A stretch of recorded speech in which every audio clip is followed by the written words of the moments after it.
Hey, what's going on YouTube? It's your boy Donny D-Line here, bro. Today we got Black Myth Wukong, the PC review for IGN. I'm trying to see what they got to say about this, man. It's like, bro, how you, like, they got reviews out already. Of course, the games, like, people play the games early. I get that. Wish I could play the game early. Man, I've been avoiding Twitter. I've been avoiding any social media. I've been avoiding YouTube.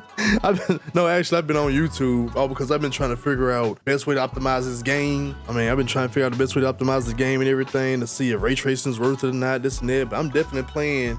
I'm playing max settings, this and that. I want to have a good experience, bro. I'm gonna have a great experience. It's gonna happen. Can't stop me. I'm gonna have a good experience. But other than that, man, we're about to get into this review, see what they got to say about it. You know, IGN, sometimes they be saying some anything, bro. Hey y'all, Mitchell Saltzman here. I'm the reviewer of Black Myth Wukong, and just a quick note about this review. As part of the embargo agreement set for this game, I am unable to show you footage beyond Chapter 2, which presents a bit of a problem because a lot of the technical issues that I have with this game that I specifically call out in this review occurred after Chapter 2, so I'm unable to actually show them. So we're going to do two different video reviews this time. This first one will abide by their restrictions and only show footage from the first two chapters. Them boys said, hell nah, you ain't finna show the shit we got fucked up. They said, nah, play. Like, oh, it fucked up right there? Oh no, you're not finna show that. You signed that agreement. You ain't finna show nothing bad on this game. You know how toxic the gaming community is. Like, bruh, I saw one video, man. No, who was it that was saying this shit? I think it was Nade Shot. That's who said it. And people like out here hating games, though. They just hate the games before it come out. They just want to hate the game. You got people that don't even play games, just hate the game for just cause. They don't even play the damn game. Or some people who just play they got one game installed on their computer, but they want to hate on every other game just for the hell of it. You got people like that, bro. People that's not even in the gaming community at all, just want to hate the game. They want to give their little 2 cents on stuff, look up a little bit of this or that just so they can have something to say about the games. Like, bro, get your ass out of here, man. On, man. Like, let's go back to the old days when we just picked up a game and it was fun, and you either found fun in the game and said fuck it. But now everybody's like, no, fix the game, bruh. I come from a time where, however the game came out, hey, that's all you got. That's all you had. You wouldn't get nothing else. There was gonna be nothing else that you gonna get for that game. There's nothing, bro. You was gonna get nothing but that. However that game came out, whatever bugs they had in that game, that's what you had to run with. It was no sending it back to the store and like, hey man, can y'all tell the devs do something about this, man? No, you had a cartridge. You had that cartridge, and the best thing you can do is put that mug in the N64, that Super Nintendo, and call it a day.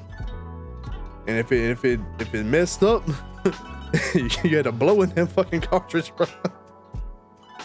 That's all you had, bro. Like, there was nothing else. There was no hot fixes and patches and this and that, bro. None of that shit. But we will also be posting a more complete review with the relevant footage added in on launch day. And with that, on with the review for Black Myth Wukong. Yeah, buddy, look at it. I've never been so utterly blown away, yet simultaneously so unbelievably frustrated by a game as I have been with Black Myth Wukong. This is undoubtedly one of the most ambitious and impressive action games I've played.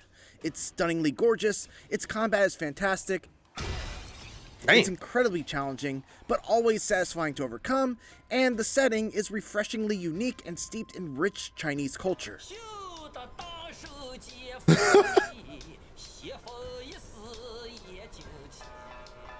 Despite all of that, it often feels like it's barely holding it all together. I suffered numerous crashes, despite having a top-of-the-line setup with the GeForce RTX 40. He go with this shit.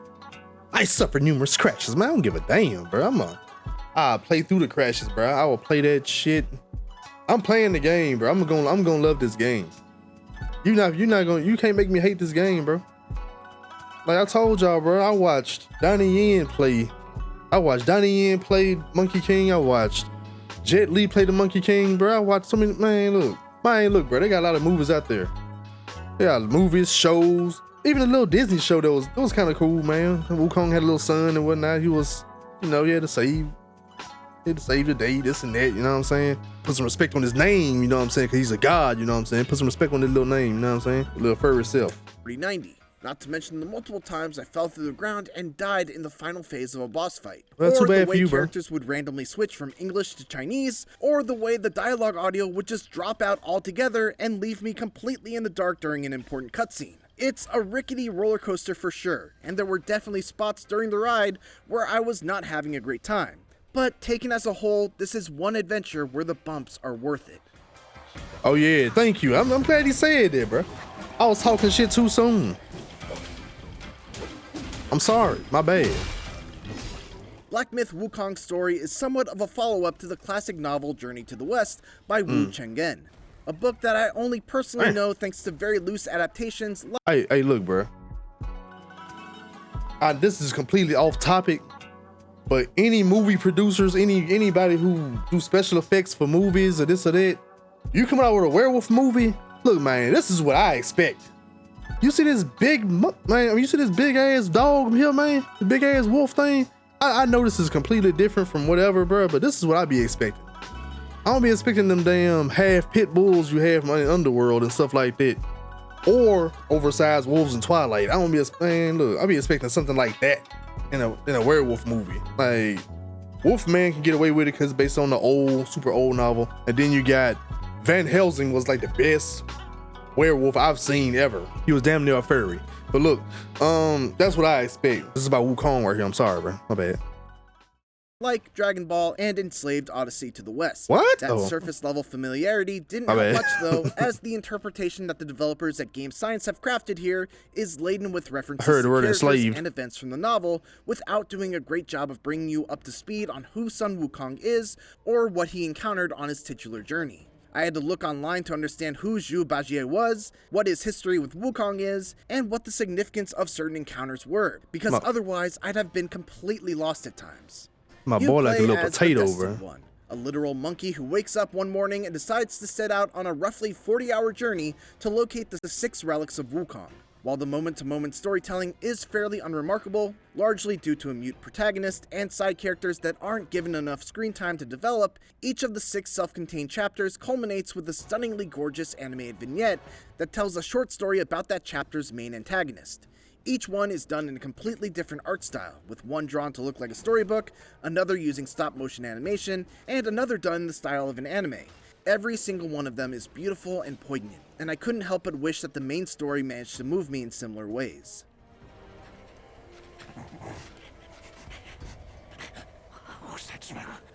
My initial read on Wukong was that it was a Souls-like, given the checkpoint system, the stamina bar that governs your actions in combat, and the dodge-heavy fighting style. But as it turns out, Wukong has more in common with traditional action games, like what you might expect from Bayonetta developer Platinum Games, than it does with anything that From Software has made.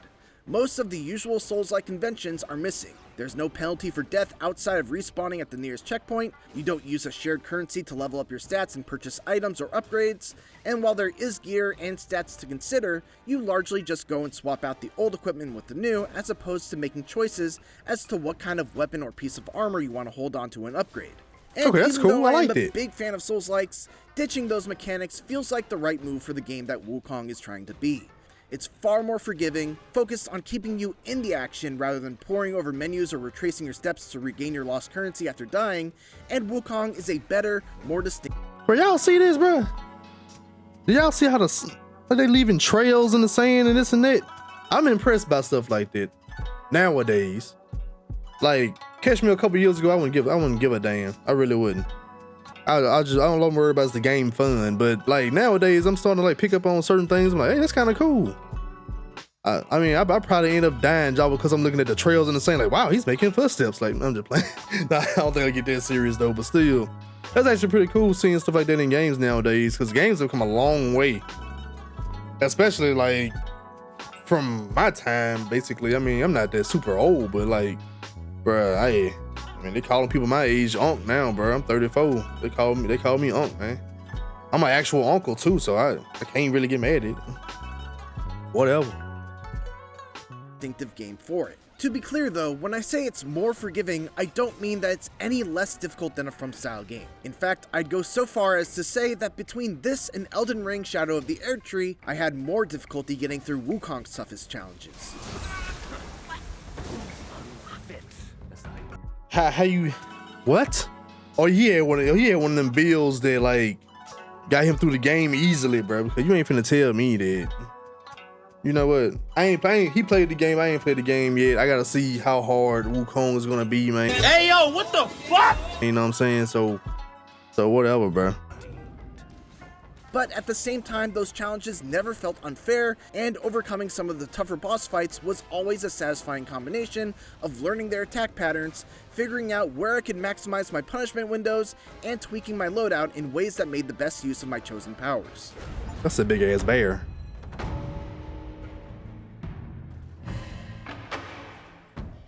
Combat in Black Myth Wukong is simple and elegant, thanks in part to some tools that are really fun to play around with. Oh, damn. Success hinges on a delicate balance of Twitch reflex style gameplay mixed with careful resource management that largely revolves around a focus meter, which builds up when you land hits and perfectly dodge enemy attacks.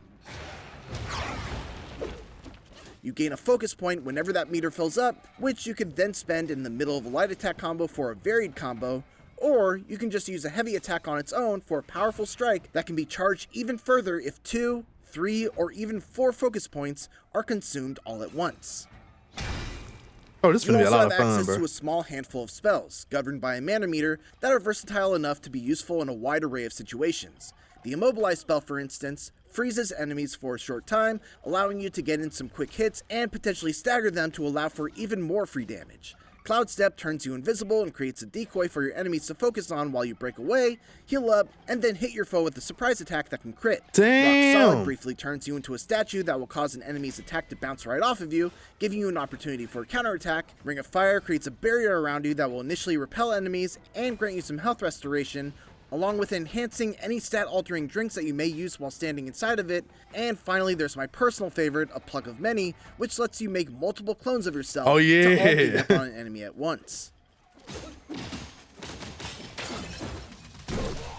We finna whoop some ass in this game. Separate from that, you've also got transformations, which allow you to morph into powerful creatures that you've already bested in battle. What's really cool about these is that they don't cost any mana, they're tied to a very lengthy cooldown instead, and they turn you into a totally different character, complete with an all-new moveset, special moves that use their own focus meter, and more. For example, one of the first bosses that you fight is a wolf with a fiery dual blade that has a lightning-fast dash attack. When you defeat him, you'll gain his transformation and be able to do that very same dash attack to your enemies, and once you build up its focus meter, you'll even be able to do a hugely powerful leaping strike that can ignite foes and deal damage over time to them. And then finally there are spirit skills, which are earned by defeating certain more powerful versions of enemies and absorbing their essence into your gourd. These are effectively transformations that only last for one attack and are also tied to a fairly lengthy cooldown, but it's great to be able to, for example, use the Wandering Wight's powerful headbutt attack to get an extra stagger after immobilizing an enemy. These spirit skills can also be leveled up, which makes it so that even the early game spirits never lose their strength as the campaign rolls on. It's an excellent blend of options, especially when mixed with some truly incredible boss fights. And Wukong introduces all of these elements at a thoughtfully measured pace, so I never felt overwhelmed. Make no mistake, the Destined One is extremely powerful. Oh yeah. Being in control of him is definitely a heck of a power trip. Even beyond the many powers and abilities he has at his disposal, nothing beats the feeling of just slamming a 50-foot bow staff down onto an enemy's head. But that's gonna be my favorite move right there. How I use my spells due to the fact that mana restoration is actually very difficult. This is where the resource management aspect of combat comes into play. I had to carefully consider what spells were actually worth the mana cost, whether I should save them for a more difficult second phase of a fight, and whether or not I could capitalize on the opportunity if I were to spend the mana in the first place. For instance, even though it's my most powerful spell, I often had to hold off on casting my Pluck of Many spell that duplicates my character since it has an extremely high mana cost. If I cast it bruh. Hey, look, I don't want to see no damn videos about, oh, I went through the game with no transformations and this and that. You know that shit gonna be coming. People gonna make that content, man. It's gonna happen. I don't even know why I'm sitting up here asking for y'all not to make that shit, cause I know it's finna happen, bro. The same way they did with Elden Ring, the no summons shit. Bro, you finna have people out here like, oh, I didn't use Pluck of Many. I didn't use Pluck of Many to beat the game. I didn't use this transformation to beat the game. I did it the hardest way possible. I did this shit without using any magic at all. Like, fuck you. Man, if you don't use these, if you, like, look, y'all want to beat the game like that, go right ahead. Speed runs, I don't understand y'all, bro. I don't know what the hell y'all be getting going on. I would never run through a game in less than, I would never just run through a game like that, bro.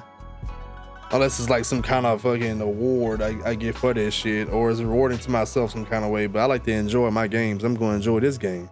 I'm going to use every power in this game, bro. It's going to happen. It's going to happen, man. I tried that shit with Elden Ring, where I don't use a summon, or I don't use this or that. And I'm like, damn, bro, I could just, I mean, I don't know. Elden Ring kind of rewarding though when you just beat it a certain way. Then you can new game plus that shit and just beat it however you want to, basically. I mean, it's all for, like, some of that should be for content purposes, really. So it's like, yeah, man, or for bragging rights. Like, I'm not finna play Wukong for bragging rights. I'm finna play that shit for my own little adventure and beat that bitch however I want to beat it. Y'all turn this shit into a competition, y'all can have that, bro. I'm about to sit up here and play this shit and enjoy it. I'm about to enjoy the scenery. I'm about to enjoy the graphics, the this and that. I'm about to enjoy running this shit at 19 frames per second while I use a frame generation to bump that shit up to 60 or whatever. That's what I'm finna do. At a bad time, the boss could simply wipe out all of my clones with an AoE attack before they even got a chance to get some damage in. Sometimes the adjustment I had to make when I was stuck on a boss was a simple change in how I used my abilities, and the act of coming up with a new strategy and having it pay off was always extremely satisfying. Boy, they While boss battles are where Wukong is at its best, there's also a highly respectable amount of enemy variety in its regular fights. Level design is of the wide linear variety, usually with a clear main path that leads from checkpoint to checkpoint, but plenty of opportunities to venture off that path to discover optional goodies. The rewards for exploration are great too. I've found rare crafting materials to make new weapons and armor, special enemies that drop a new spirit skill, curio items that I could equip to enhance my build, and treasure chests that might permanently increase my max health, mana, or stamina, all of which made the time that I took to find them well spent.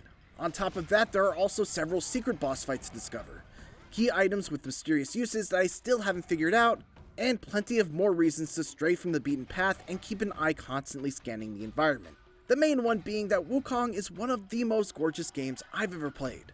Every environment is brimming with detail, from the chipped pieces of bark on the trees in the forest, to the real-time deformation of the snow as the Destined One moves through it while dragging his staff along.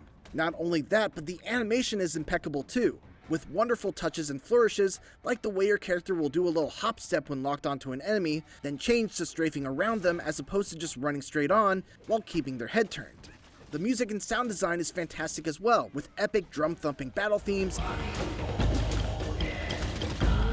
Man, I'm gonna be jamming to that. Melodic flutes and chimes adding to the air of wonder and mystery as you explore the unknown.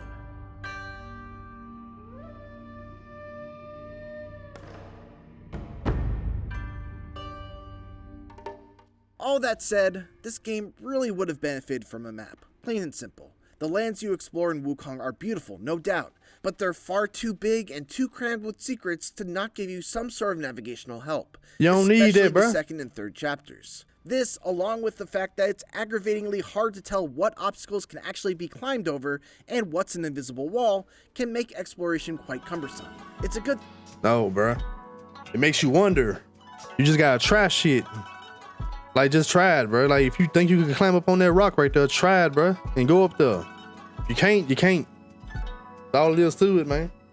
I ain't gonna lie, that would get kind of annoying though if you got like some real good loot up there, and you see somebody else on Twitch or whatever, or somebody else's live stream on YouTube or whatever, getting that good loot, and you ain't got it, all because you ain't know you can climb up there. That shit would piss you off, probably, bro. It probably would, man. But this ain't got no map. See, I don't know how I feel about the map thing. I know I'm gonna take my time. I told you, bro, it takes me like, I'm not finna beat the game in like 3 days and be on to the next one like most streamers do. It's gonna take me about a month to beat this shit or more. I'm gonna just be playing it, bro. I'm gonna just be leveling up and doing this and doing that, just doing whatever. And then probably new game plus this shit. That's what I'm gonna do. Like, I'm not finna be a streamer that be on. I'm not finna be that content creator that plays the game and be done with it in under a week. Not finna happen. I'm telling you, bro, you're gonna see that. you're gonna look at Twitch or you're gonna look at YouTube. You're gonna see what the viewer count been went down. You're gonna see one person playing that mug. It's gonna be me. It's gonna be a whole month later. You're gonna see nobody playing Wukong no more. But you're gonna see old Donny D Lion still streaming that mug, bro. I'm be playing that bitch like a live service game. I'm telling you, bro. Thing that the rewards are worth it.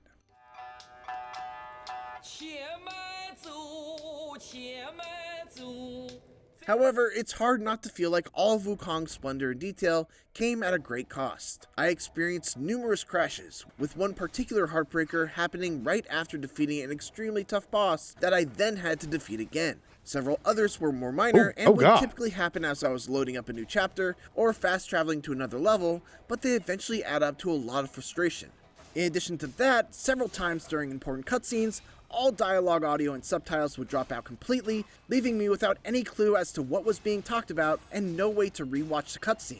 Characters would occasionally switch to speaking Chinese all of a sudden, despite me having the audio set to English. The lip flap. Man, you better learn Mandarin, man. I don't even know Mandarin. Stop talking shit. All I know is Spanish and French. That's it. That's all I got. Of the English dub often don't even remotely match what's being spoken. Oh, thank Mitraba. Oh, finally then the 3 bells sang. Disciples come, I hear. And most of the journal entries you find along the way haven't even been localized yet into English. The worst, though, was one particular fight in which the boss would plunge me down through the ground during the transition to its final phase, only to have me fall through the world once I regained control of my character. This kept on happening to the point where I thought my game was unavoidably bugged and I wouldn't be able to reach the end. But my insanity of trying the same thing over and over again eventually yielded a different result for no discernible reason. These are the kinds of technical problems that Game Science will hopefully look to address in post-launch patches. And it's not outside the realm of possibility, as even Cyberpunk 2077 was eventually whipped into shape after its own buggy launch. I hope that— Man, look, bro, don't compare this game to no Cyberpunk 2077. Dude, it took me like a whole year to play that game because of how bad the bugs was in that game. I didn't even start the game up because I kept watching people, I kept watching how bad the bugs were, this and that. But then you had people who didn't give a shit. And I learned later on in life that I was one of those people. After I started playing the game and saw the bugs here and there and this and that, they were still fixing stuff up, patching this and patching that. I realized I didn't give a damn. I didn't, bro. I didn't really give a damn. The game got bugs, fuck it. They gonna fix it sooner or later. At least I know. Like, I guess coming from a time period I come from, whatever, man. Whatever condition the game came out in, that's what that's what you had to deal with. But nowadays, they could change this shit. They could change it. Me, I'm patient. I'm like, whatever, bro. Play the game, do whatever. They gotta fix it. Okay, fix it. I might do another playthrough. Who knows? I just do another playthrough, bro, and call it a day. But that's why I'm at with it, man. It don't bother me that much. That those fixes come swiftly, because while I still wholeheartedly think that the things that Black Myth Wukong does so right are worth dealing with those problems, I would love to be able to recommend it without those caveats. What's the verdict, baby? Let me know something. As Game Science's debut action game, Black Myth Wukong is mostly a great success, despite some major technical black marks and localization issues that are likely to cause some frustrations at launch. I don't care about none of that. Combat is fantastic, thanks to a great balance of careful resource management and lightning-fast Twitch reaction gameplay that tested my skills as much as Elden Ring ever has, despite it being a more traditional action game than From Software style. Not only that, but there are a ton of exciting boss battles, a great variety of enemies, and the world they inhabit is an absolute treat for the eyes and ears. Its story has its moments, but relies a bit too much on having prior knowledge of the events of Journey to the West, and it really could have used a map to make its rewarding exploration measure up to the strength of the combat. All said, its strengths more than carry it through, making Black Myth Wukong a great action game that— So basically it's a 12 out of 10, bro, on the IGN thing, bro. That's basically what they got, man. It's 12 out of 10. I don't know where the hell this 8 come from. They misprinted that shit. That's what really was going on. Like, I'm translating it for y'all right now, bro. It's a 12 out of 10, man. And let me finish. Let me see what he had to say. could be even greater if game science can squash the bugs. For more Black Myth Wukong, make sure to check out the first. So he's just saying it because of the bugs, really, bro. So basically, yeah, 12 out of 10, man. That's what you get. That's what you got. Looks good to me. Yeah, bro, it's great. Actually, it's better than great. It's more than great. I don't want to hear nothing about, oh, we have a silent protagonist. You know damn well that monkey can't talk, man. Come on, bro. Hey, the only thing with me was it's how serious he looks in this game. Like he's like a little serious monkey in this game. You know what I'm saying? Because I could have sworn he was like a little, you know, like a little happy-go-lucky little trickster. You know what I'm saying? He laugh a lot, this and that. That's what I remember. Maybe I'm tripping. Maybe I was watching the wrong Monkey King. I don't know. But I remember him being like a little goofy little something, you know what I'm saying? Like to play around and do the crazy stuff while also being a great godly fighter and this and that. Especially after gaining immortality and whatnot. But I'm really interested in seeing how this game goes though, bro. He worried about the journals being in Mandarin and people speaking in Mandarin and whatnot, man. Turn them subtitles on. Unless the subtitles in Mandarin too, then hey, I'm just gonna have to learn Mandarin, bro. Take a minute, but hey, I heard that's like one of the hardest languages to learn. It's gonna take a long time, bro. But I'm gonna get Google Translate out this motherfucker, man. Fuck it. But Black Myth Wukong, that was the PC review. We need to talk about these benchmarks, man. Because if you ain't running a 5090, it might not happen for you, baby. It might not happen for you, man. You gotta turn off everything in OBS, all your alerts, all your green screens, turn all that shit off. Unless you're doing it on a separate PC. Even if you're doing it on a separate PC, man, if you got dual PC set up, you still, this game, damn. I'm finna play it in 4K, bro. And they got this app, they got this software on Steam that you can buy, lossless, what is it, lossless scaling or something like that, that lossless scaling frame generation thing that's out. You gonna need that shit. I'm not advertising, I'm not sponsored by nothing like that. I'm just letting people know, hey, like if you're a content creator, you want to use that, you want to have a smooth playthrough, this and that, learn how to use that shit, man. Cause you finna be running this shit at 30 frames, man, unless you got like a 4090 with frame generation. Even then, that 4090 suffering, bro. And they got these new, they got this new setting called cinematic.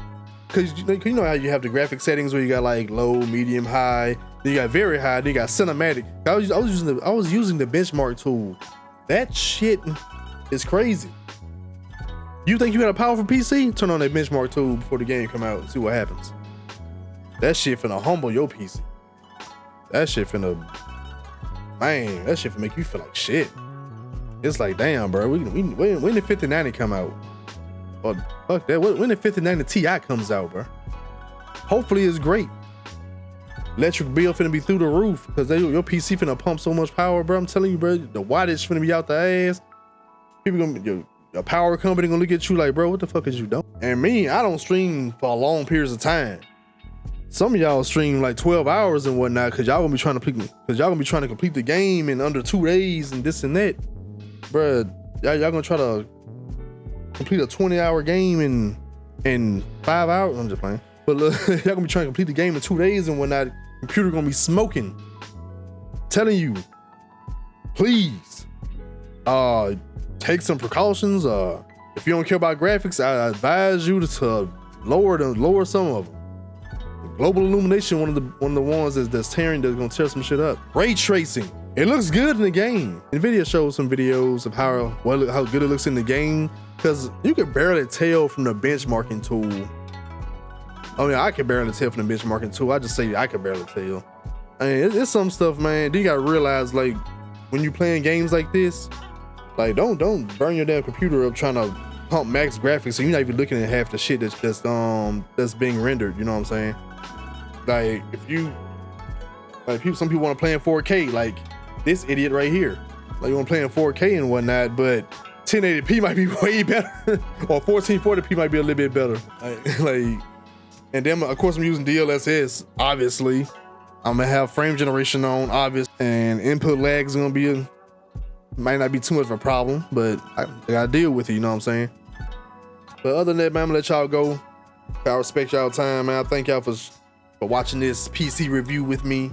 I had a lot more to talk about with that benchmarking thing, but that's a whole different subject, you know what I'm saying? So we're gonna go ahead and end it right here. And until next time, baby.